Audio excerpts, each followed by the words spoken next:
Fala, galerinha! Beleza? Eu sou Marcelo Bolinha e estou resolvendo a prova de Física do Vestibular 2024 da FUVEST. Eu vou fazer agora a seguinte prova da segunda fase. A questão diz assim: um estudo recente feito por pesquisadores do Caltech mostrou que, desde o início do século XXI, o volume de gelo acumulado no Oceano Ártico durante o inverno diminuiu em cerca de 6.000 quilômetros cúbicos. Redução, em grande parte, impulsionada pela mudança da espessura do gelo, passando de um padrão denominado plurianual para um outro padrão conhecido como gelo marinho sazonal. Segundo os autores do estudo, o gelo mais antigo e plurianual tende a ser mais espesso e, portanto, seu derretimento é mais demorado. À medida que esse reservatório de gelo antigo marinho do Ártico se esgota e o gelo sazonal passa a predominar, espera-se que a espessura e o volume globais do gelo marinho do Ártico diminuam. Letra A. Estime em quilograma o acréscimo da massa de água do gelo devido ao degelo do Ártico desde o início do século XXI. Então, a letra A, ele quer o acréscimo de massa em quilo, né, dessa água de degelo, né, devido ao degelo. Então, a gente sabe que o volume de gelo é de 6.000 quilômetros cúbicos, certo? E, de acordo com o texto aqui, ó, a densidade do gelo plurianual ou sazonal, tanto faz, né? Ele disse que essa densidade é de 0,92 gramas por centímetro cúbico. Como ele está pedindo a massa, né? A gente tem que lembrar que densidade é igual a massa divididos pelo volume. Ou a gente pode escrever que a massa é igual a densidade vezes o volume. Aqui, tranquilo. Porém, quando a gente olha as unidades de medida, aqui está em quilômetro cúbico, aqui está em grama por centímetro cúbico. E ele quer a massa em quilo. Então, vamos lembrar de algumas coisas. Olha só, quantos centímetros cúbicos eu tenho em 1 quilômetro cúbico? Vamos botar assim. Olha a ideia que eu quero ter aqui, ó. Eu vou fazer assim, ó, para passar de quilômetro cúbico para centímetro cúbico, tá? Vamos pensar assim, olha só. 1 quilômetro não tem 1.000 metros e 1 metro não tem 100 centímetros. Então, eu posso dizer que 1 quilômetro vai ter 1.000 metros, ou seja, 3 zeros, mais os 2 zeros do centímetro. Então, eu vou ter 10 à quinta centímetros, certo? Só que eu quero cúbico. Então, o que eu vou fazer? Eu vou elevar esse cara ao cubo e vou elevar esse cara ao cubo. Então, eu vou ter aqui 1 ao cubo é 1 quilômetro cúbico, vai ser igual a 10 à quinta ao cubo, é 10, 5 vezes 3, 15 centímetros cúbicos. Beleza?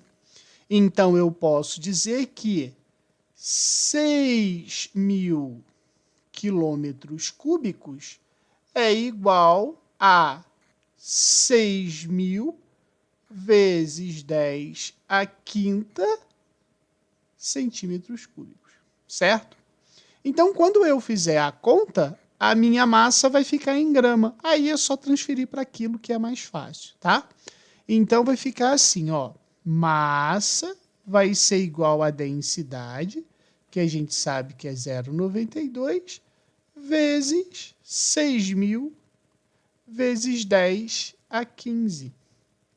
Então, quando eu pego o 0,92 e multiplico por 6.000, eu acho 5.520 vezes 10 a 15 gramas, certo? Que é exatamente o que a gente achou, a massa em grama, só que ele quer a massa em quilo. Para passar de quilograma para grama, a gente multiplica por 1.000. E de grama para quilograma, a gente divide por 1.000.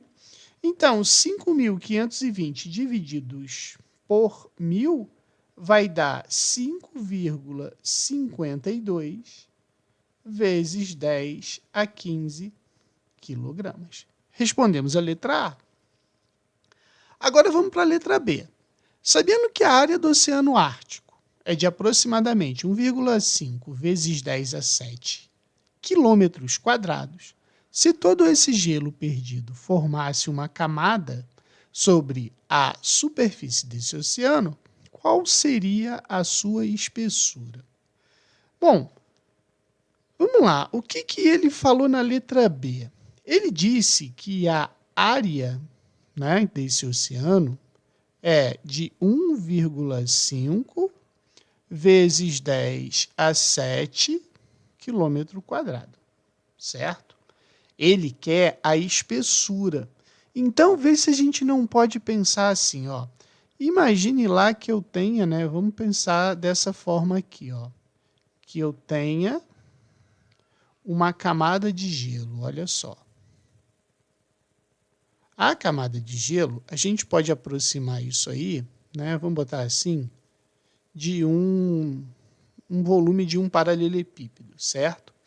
O que a gente sabe?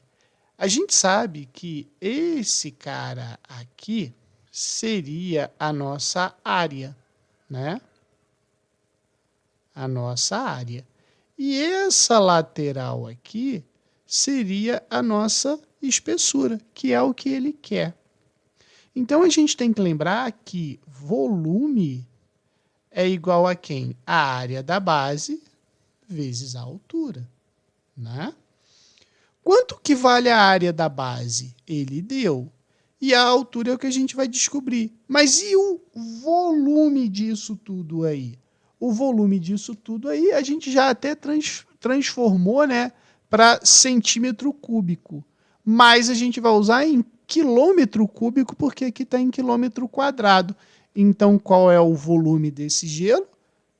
6.000 quilômetros cúbicos. Então, eu sei que o volume divididos pela base, que é a área, vai ser igual à altura, que vai ser a nossa espessura. Então, eu vou botar assim, ó, a minha espessura vai ser igual ao volume de 6.000 quilômetros divididos pela área, que é 1,5 vezes 10 a 7, certo? Para a gente fazer essa conta aí, eu vou fazer assim, ó. 6.000 divididos por 15 vezes 10 a sexta, para a gente tirar o 1,5. Agora, veja bem, pega o 60. O 15 cabe quantas vezes dentro do 60? Cara, 4, né? Então, vai ficar 4. Quantos zeros eu tenho aqui? Mais 2. Então, isso aqui vai ficar 400 divididos por 10 a sexta. Só que a gente tem o seguinte, quando a base, a potência está na parte de baixo da fração e ela vai para a parte de cima, ela vai com o seu sinal trocado. Então, vai ficar 400 vezes 10 a menos 6 quilômetros. Essa é a minha espessura. Só que eu posso escrever isso aqui em notação científica, né? Que vai ser 4 vezes 10 a menos 4 quilômetro. Para passar de metro para quilômetro, a gente tira 3 zeros. Então, vai ficar 4 vezes 10 a menos 1 metro. Ou 0,4 metros, que na verdade é 40 centímetros, certo? Então, achamos a espessura aí dessa camada de gelo. Agora, o que ele pede na letra C? Estime a mínima quantidade de energia em joule para derreter completamente 1 tonelada de gelo inicialmente a menos 20 graus Celsius. Então, a massa é de 1 tonelada. Então, veja bem, ele tem uma massa de gelo que está inicialmente a menos 20 graus Celsius. Eu vou levar essa água até o 0 graus Celsius e derreter. Então, a gente tem uma massa de 1.000 quilos, ou seja, 1 tonelada, né? Então, pensa assim. Se a gente for pensar num gráfico, onde esse gráfico é temperatura por quantidade de calor, a gente sabe que a água está inicialmente a menos 20 graus Celsius, ela vai ser elevada até 0 graus Celsius. A curva de aquecimento pode ser representada assim, né? Ela vai elevar a sua temperatura até 0 graus Celsius, depois ela vai passar pela fusão. Então, eu posso dizer que a quantidade de calor total vai ser igual ao calor da parte 1 mais o calor da parte 2, né, que é a fusão. Então, vai ser igual a Q1 mais Q2. Então, a gente sabe que a quantidade de calor total vai ser igual a mCe ΔT, porque todas as vezes que a curva de aquecimento está inclinada é calor sensível, mais a fusão, que vai ser mLF. Agora, a gente vai fazer as substituições. Lembrando que o texto deu aqui o calor específico do gelo e o calor latente de fusão do gelo. Lembra que eles estão em quilograma e a minha resposta vai ser em joule. Então, vai ser assim, ó. Que total vai ser 1.000 quilos, então vou botar aqui, ó, 1.000 quilos, que é a massa, né, 1 tonelada, vezes o calor específico, que é 2 vezes 10 à terceira, vezes a variação de temperatura, que é 0 menos 20, certo? Temperatura inicial, temperatura final. Mais a massa, que é de 1.000 quilos, vezes o latente de fusão, que é 3 vezes 10 à quinta. Então, a quantidade de calor total vai ser 1.000 vezes 2 vezes 10 à terceira, vai ser 2 vezes 10 à sexta, vezes 20, né? Porque aqui vai dar 20, mais 3 vezes 10 à oitava.